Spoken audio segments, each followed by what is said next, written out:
আগের দিন তোমাদের দাদাভাইয়ের সাথে রেস্টুরেন্টে গিয়ে বায়না করে একটা ভার্জিন মোজিতো অর্ডার করেছিলাম। তাতেই তো তোমাদের দাদাভাইয়ের পকেট একদম খালি হয়ে গিয়েছিল। সেদিনই ঠিক করেছিলাম যে কোনো দিনও আর সফট ড্রিঙ্কস আর রেস্টুরেন্টে গিয়ে অর্ডার করব না। যখন যা ইচ্ছা হবে ইউটিউব দেখবো আর বাড়িতেই বানিয়ে নেব। তো দেখতেই পাচ্ছ আজকে আমি ভার্জিনো মোজিতো বানাচ্ছি।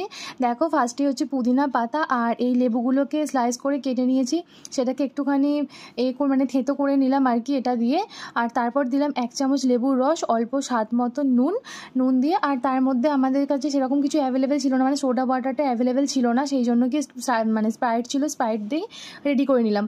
আর ফ্রিজে ছিল কয়েকটা বরফ, সেই বরফ দিয়ে একদম দোকানের মতন, রেস্টুরেন্টে গেলে আমরা যেরকম ভার্জিন মোজিতো আমাদেরকে দেওয়া হয় একদম টেস্ট একদম সেরকমই এসেছিলো, ভীষণ সুন্দর।